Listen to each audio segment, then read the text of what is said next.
Well, I am so fortunate that when I started 900 Square Feet and we came up with the idea to name our National Player of the Year award, and I called Jordan Larson and said, "Could I name it after you?" And she didn't say no; she said yes. And well, I felt like you were pretty pleased by that, and so thank you.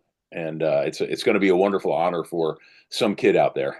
Yeah, no, it's very appreciative of it, and it's I don't know, a little surreal too. It's like you're that old when they start, naming things after you, you know? Well, we're taping this on Monday. It's going to be in the Wednesday edition of 900 Square Feet, and I believe Thursday is your birthday.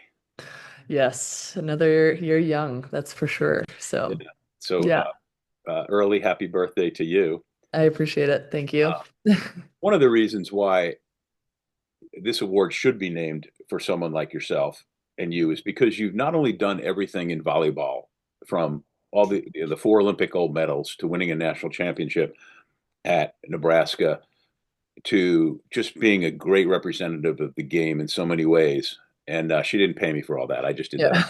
Yeah. Like maybe I should have though. Yeah, you're right. But you have always played the game the right way, fundamentally sound, all out. I don't ever remember seeing you take a play off. And where did that come from? How did you learn that at such a young age and continue it all the way through?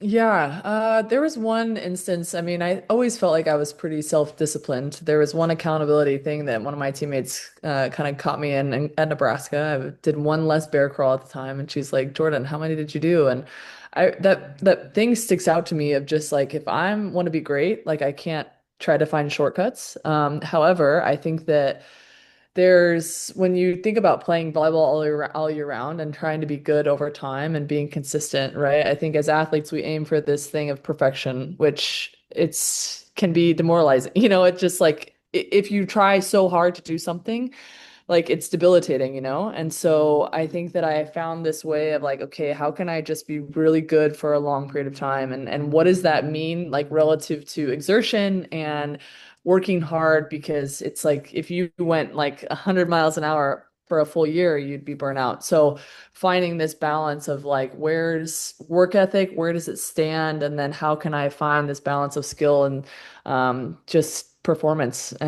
But a lot of times it's never been about me, but how do I help those around me for them to succeed? Because if they're succeeding, then we're for sure winning. So, Yeah. Well, when you were a little kid and you first got involved in volleyball, let's say 12, 13, 14, or whatever, was there a coach or a situation that instilled in you the proper fundamentals and work ethic as well?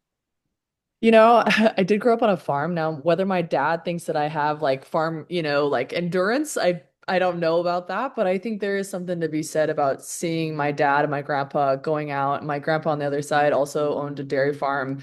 It's like those guys are working like crazy hours, and I think seeing that and knowing that a lot of my family was like, hey, money doesn't grow on trees. Like you're gonna have to like really put in the time and effort to be great. And, I thought my parents did a good job of just like, if was committed to something, like I saw it through. And even if it was take band, for example, like I was in the band and I finally got to the point where I was like, Mom, like this probably isn't my avenue, but I had to see that season through, and I think there was this layer of commitment that was just kind of a language that we spoke in our household. And again, I think just watching parents like just being really good and disciplined at what they were doing, I think kind of allowed discipline to kind of permeate through my lifestyle as well. No, that's good. Now, what instrument? I know. Well, I started out as a trumpet, and then I had braces, so then I had to go to the baritone because the mouthpiece was a little bit bigger. But I did, yeah, I also played piano because my mom played the piano in church. But I learned quickly that it just wasn't up my alley for me. So, but I'm grateful that I kind of got to try it out and see what it was like, and yeah, it was good.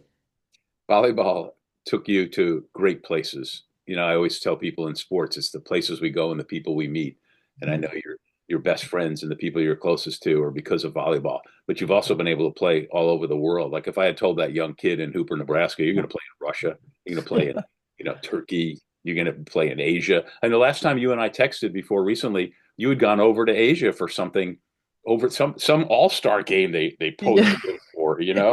I mean, just think about all the places you've been and been Yeah. able to experience. Yeah, I was a scared little 22-year-old graduating college thinking taking the contract in Puerto Rico was going to be like, the biggest feat that I would ever have, and I didn't know what the world was going to provide me, and it really has been the biggest blessing. It's been hard, like don't get me wrong, like I've missed a lot of things at home, but I think the one thing that I've gained is perspective, and that we are so blessed here in the United States, and we get to have freedom of speech and things that we want to do, and they're endless possibilities for us to be great. And so, I don't know. I don't take that for granted, and I'm just really, really grateful that I've met a lot of different people and different viewpoints, and I kind of get to see where I want to land and how I want to be and present myself in this world. So it's really a big world, and it's beautiful. It's also crazy. So, but just realizing that everybody's dealing with something. So, and never to judge. Volleyball's also, made you well off. And when you came back last year to play for Love Omaha, I pulled out the shirt for it. I They like it. changed I the like name it. since to Love Nebraska, but that was, I know, really fun for you to be a part of the inaugural League One volleyball season.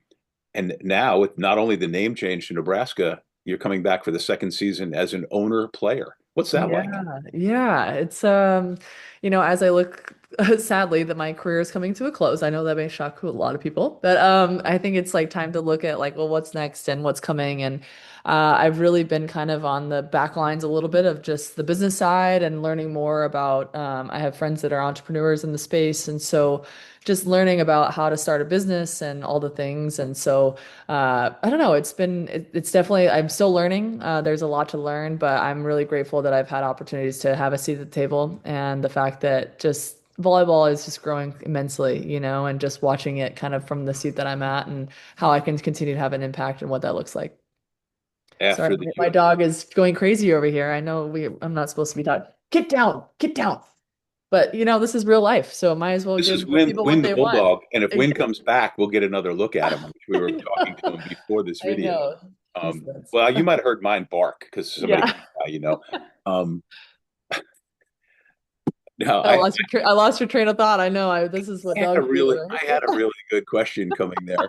Sorry. Um, oh gosh, you know, we'll wrap it up just with the idea that the Jordan Larson 900 square feet National Player of the Award is named after somebody who has played the game at the highest level, played it the right way, played it hard, played it smart, been a good representative, and you've been as the perfect volleyball player in my eyes. It would have been nicer if you were 6'8", but 6'2", still, Yeah.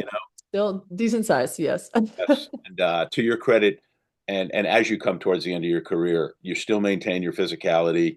I know you're training hard, Yeah. and I'm looking forward to seeing you for another season of love.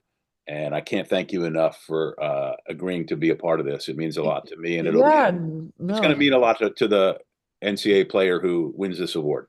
Absolutely. No. And thanks for all that you've done for our sport as well and continue to get the word out there. It's so important. And yeah, no, it's really an honor. And it's been an honor to play the sport. I am really grateful for all the things that it's taught me and life lessons and all the sacrifice that's come along. It's been worth it. So.